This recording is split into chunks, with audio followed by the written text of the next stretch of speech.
Watch this.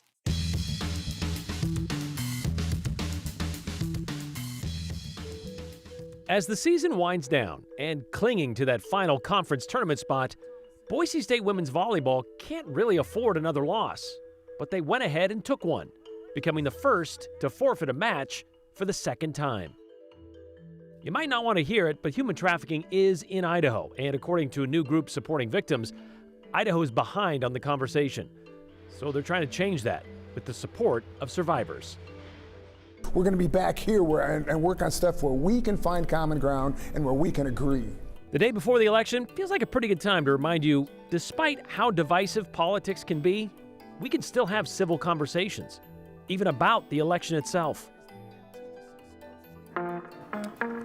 5 weeks ago, we were left with an unanswered question. Well, several of them, actually. That day, we talked about Boise State's women's volleyball team becoming the first Mountain West Conference squad to forfeit a match against San Jose State University. The question we were left with, what would BSU do about their second conference matchup against the Spartans, which is scheduled for November 21st? Well, it's been confirmed today that match, too, will be forfeited. In a two-sentence statement, very similar to the school statement from September 27th, the school did confirm to us the volleyball team will not play the November 21st match in Bronco Gym. And per Mountain West Conference policy, the match will be recorded as a forfeit for the Broncos. And just like that first forfeiture in September, there was no explanation why, and nobody wants to answer questions about it. The speculation, because nobody has confirmed or denied the reason for backing out of a match, is the presence of a transgender player on the San Jose State team. The Broncos weren't the first to forfeit, by the way, but they were the first conference team to do so. The Monday after it happened, we spoke with a Middleton mom whose daughter plays in the Mountain West. Playing against an alleged transgender athlete, she said, was a question of safety of the players. Since then, Wyoming dropped out after saying they would play. Something USA Today reported was because of, quote, political pressure and legislative threats of cutting funds to the school, should they go through with that match. Then Utah State said no thanks. And finally, University of Nevada players opted out after the school said it would stick to its schedule. So yes, a second forfeit by Boise State, the first Mountain West team to do so. And we're still left with so many questions since nobody will talk about it. For example, was this strictly a player decision for BSU going back to September? We do know, according to emails we received, there was a team meeting over Zoom on September 23rd with athletic director Jeremiah Dickey, head coach Sean Garris, and a senior women's administrator. It was supposed to be a chance for players to, quote, share whether or not they have hesitation or issues with playing against the San Jose State University player, end quote, followed by a possible anonymous player survey. 3 days later, there was a phone call between Boise State officials, two women's groups, and Idaho Representative Barbara Ehart, the lawmaker who sponsored the country's first transgender athlete ban back in 2020. The school put out a forfeiture statement on September 27th, the day before its scheduled match against San Jose State. So this second match in the loss column for Boise State will certainly impact its postseason. Right now, the team sits in sixth place in the Mountain West, and only 6 teams qualify for the conference tournament. Thanksgiving week, I should say, in Las Vegas. There are 11 teams in the conference, so if all 4 who have so far forfeited decide to continue that trend, well, there should still be enough to hold the tournament. We did reach out to the Mountain West Conference once again to find out how this might play out as we get toward the end of the season, but we've yet to hear back. The team, one slot above Boise State in the standings, that'd be San Diego State, they have opted to play the Spartans, saying they remain focused on competing with integrity and sportsmanship in alignment with the NCAA and Mountain West guidelines. They want to play for the love of the game and to continue their strongest season in years with hopes of a championship. Their decision, they made clear, is not meant to be any kind of political statement, just an athletic one. The only other team left on San Jose State's schedule that has already forfeited is Wyoming. We did reach out to them, but have not heard back yet either if that November 14th match of theirs will go ahead as planned. For survivors of human trafficking, there are support groups out there, certainly. But before now, there hasn't been a support group in Idaho led by survivors, those who have actually experienced the trauma of trafficking. The Idaho Anti-Trafficking Coalition and Idaho's National Alliance on Mental Illness, otherwise known as NAMI, recognize that need. Aspen Shumpert caught up with both of these organizations to hear how this new group works.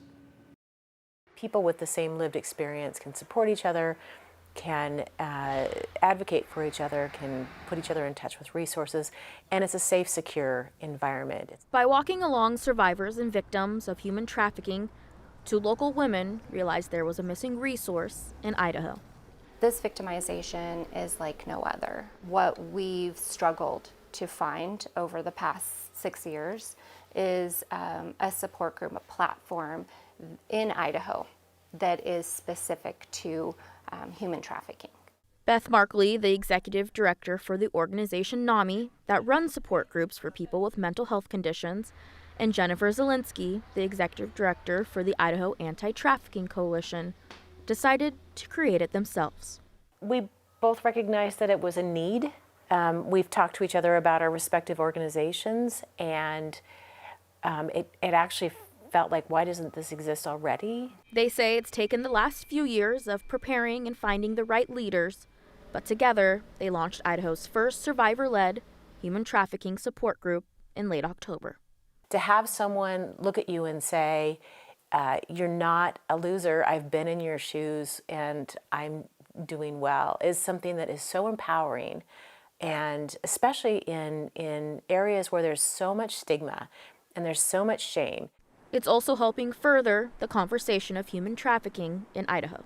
Nationally, there are states that have been moving anti-trafficking efforts forward for over 25 years.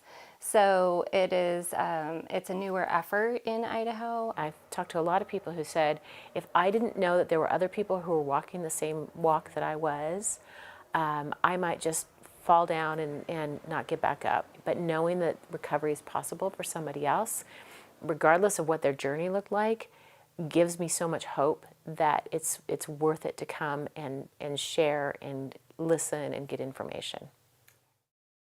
Of the support group are admitted through an application process. Zielinski says that is to make sure the group is right for them, that they're ready for something like this. For anyone watching this who is interested in attending this support group, they can visit either the Idaho Anti-Trafficking Coalition's website or the NAMI website for more information on how to apply.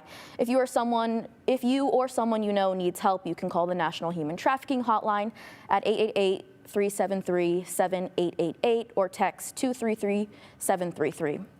So, Aspen, I have a question then. Okay, so just because somebody is a survivor of human trafficking or whatever doesn't necessarily qualify them to be a counselor. How does that work in this case? Yeah, we talked about that, of how they're picking their survivors that are leading these groups, and they actually went through a robust training themselves and have been in this for a year, getting the training, talking with other group leaders. If this is something for them, conversations get brought up in these support groups that might be triggering. So it really is a process of making sure this is the right thing for everyone. And the right fit, as you said, this is an application process, not just walking in off the street. Application process for the survivors leading the group and an application for participants of the group as well. All right. Thank you very much, Aspen. Convicted more than 2 years ago for the rape of a former State House intern, Aaron Von Ellinger immediately wanted to file an appeal. Well, today he got that appeal hearing with the state Supreme Court claiming his lawyer failed him.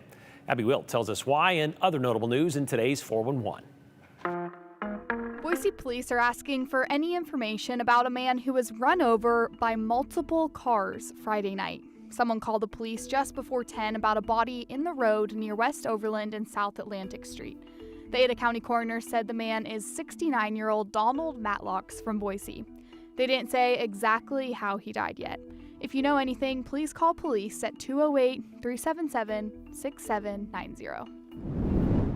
Former Idaho state lawmaker Aaron Von Ellinger is back in the news. You probably haven't heard his name for a while, so we'll refresh you. Back in April of 2022, a jury found him guilty of raping a State House intern in 2021. He was sentenced to 20 years in prison. Then this March, he appealed his verdict because he says the court made 3 mistakes. 1, letting a nurse testify for the victim instead of the victim. 2, the district court overruled an objection from the defense on a leading question from the state while examining the nurse. And 3, the state didn't have enough evidence for his conviction. Today, the Idaho Supreme Court heard arguments for his appeal. We'll let you know what they decide once their decision drops. The city of Boise loves dogs. And now your dogs can enjoy more trees off-leash in the City of Trees. Need some extra space for fetch? Grab your pup and head to parks like Ann Morrison and Optimus Youth Sports Complex to let your furry friend run free. Just make sure to pick up after your pup. You can find a full list of off-leash parks on our website at ktvb.com. And that's the 411 on the 208. I'm Abby Wilt.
Well, just in time for what could be the beginning of healing the hatchet wound of partisan politics, or possibly deepening that divide, depending on the outcome, we bring you our third and final installment on civil discourse. It's the goal of the nonprofit group, the Braver Angels, to bridge the gap between the political aisle, to find common ground in what seems so elusive in the modern era of social media.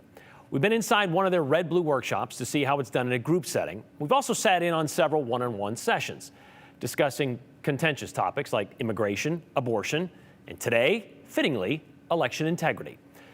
One of the participants today refers to himself as centrist left. The other leans to the right.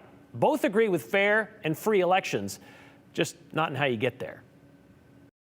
Hi, I'm John. My name is Steve. My political leanings are centrist left. I lean to the center. In this particular context, election integrity, I lean right. I am very frustrated at how much antics were put forth by one political party. We got to find a way to control the chaos, and one of the best ways to do it is to have airtight policies around the election issues. Election integrity is foundational to democracy. To make sure we have accurate data, it's recorded the right way, and that it's a trustworthy system. If we lose that piece, that's the beginning of anarchy, in my opinion. What would you say is good about what your side brings to the issue? I think most people want easy, convenient access to voting. But the problems are when we start having processes and bad data and inaccuracies that are seriously damaging the system. And I want to make something clear up front. The problem is not undocumented aliens. The problem is not impersonations. It is a fact, I will admit, that those are very rare. Here's the problem. There is duplications. There are ineligible voters. There are fraudulent registrations. There is coercion. There's good old-fashioned 19th century ballot box stuffing. The biggest risk that we have to free and fair elections is that we have one party that is willing to do anything to ensure that their guy wins. That is a major problem. That is the antithesis of free and fair elections and election integrity.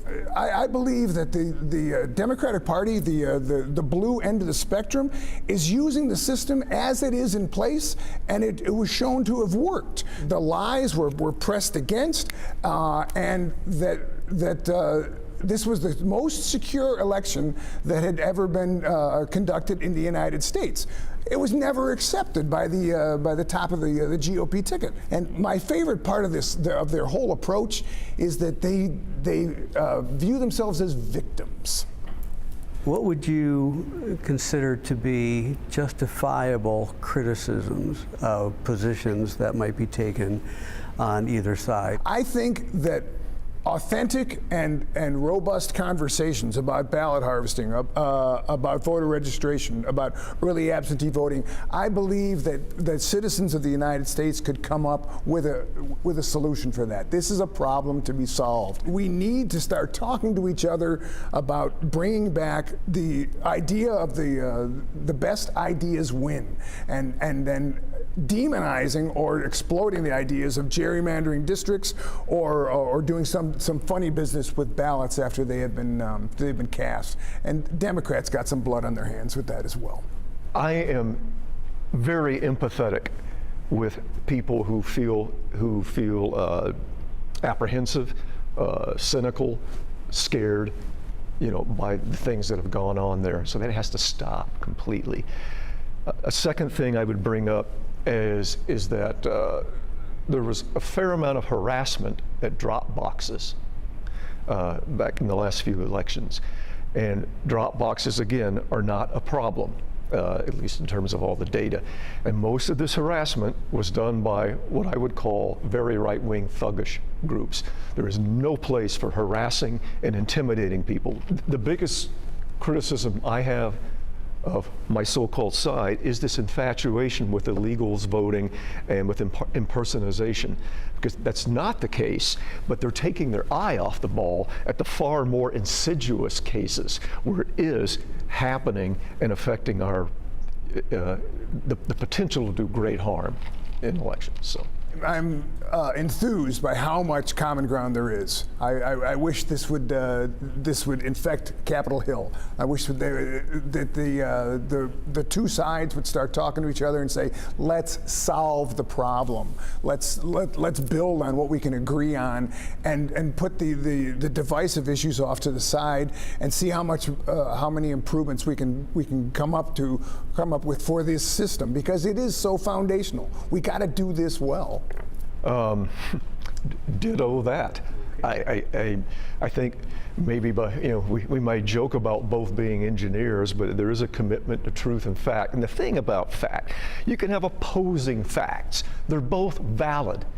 Which one has the superior argument? Yes. That's what gritty democracy is about.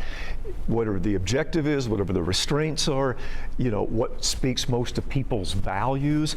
There's always going to be someone who feels a little jaded, but the more you can have facts and truth be the foundation, the more we will come up with great solutions like we've often done in this country. We survived the Civil War, we survived the Great Depression, we can survive this, but it is not certain right now, which is, I think, one of the reasons we're both here. Well, and one of the things I think we got to recognize is it's the extremist voices on both, way at the ends of the ideological spectrum that are sowing so much discontent. We got to push back against those. I believe Americans really want all this stuff to work, and they want their country to thrive. We are being opposed by the extremists, and we got to see that clearly and say, nope, sorry, we're not going there. We're going to be back here and work on stuff where we can find common ground and where we can agree. Well, tomorrow and the days after the election, perhaps many days, election integrity is going to be top of mind. But as we've been repeatedly told, and we reported here, the 2020 presidential election was, quote, the most secure in American history. Many people have said that. While the integrity of Idaho's elections has rarely, if ever, been questioned. The Braver Angels are always looking for volunteers, by the way, to participate in one of those group session discussions. And if you are interested, we're going to have a link to their website in this story and the stories we've already done. It'll be on our website at ktvb.com. By the way, this Saturday, there is an opportunity to get involved with Braver Angels. They are hosting a free viewing of the documentary Road Trip Across the Divided America at 7 o'clock at Hyde Park Mennonite Church to remind us we're not as politically divided as we might think.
Well, here we are, day before the election season is officially over, and you're probably at your wits' end when it comes to political ads and mailers ending up in your face. And while we may not know the outcome of every race by the end of tomorrow, you should see the end of emails, TV, and online ads, and of course, those annoying texts to your phone asking for your vote. For many, a nuisance. For some, a question of privacy.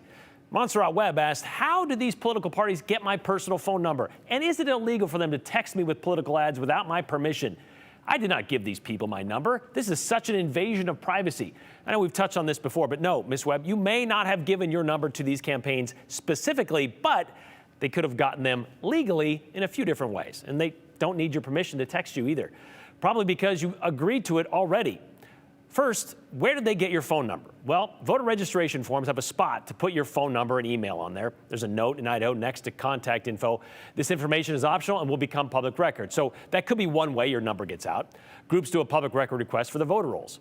Political advertising is not on its own when it comes to sourcing personal contact information either. There's an entire industry of buying and selling your personal information. Political groups pay for your info so they can message you, as well as a whole bunch of other people. If you ever put your phone number on a marketing offer, like at a department store, or maybe you've even used it to sign up for something at your grocery store, it's possible your data is out there already, and it's offered up for a fee or for free.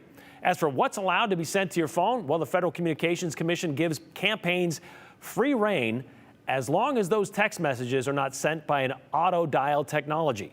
So, in other words, as long as there's a human on the other end physically typing in your phone numbers, you can get these text messages. Here's a reminder, though, if you're looking for what's on your ballot before voting tomorrow without getting a text message, well, this might be a good text message to get, actually. All you got to do is type the word vote, send it to 208-321-5614, and we're going to send you a link to our KTVB voter guide. And if you want that guide in Spanish, text the word voto to that same number, 321-5614. Reminder, polls are open tomorrow from 8 a.m. to 8 p.m. And by the way, we are off tomorrow. The 208 will not be in session. Instead, we're going to bring you the latest on the election right here on KTVB News Channel 7, Idaho's News Channel 7, KTVB.com, and streaming on the free KTVB Plus app on Roku, Fire, and Apple TV devices. We will be back, the 208 will, on Wednesday to break down local results on big issues, of course, like Prop 1 and other things.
Several of you having something to say about Boise State forfeiting another match against San Jose State University.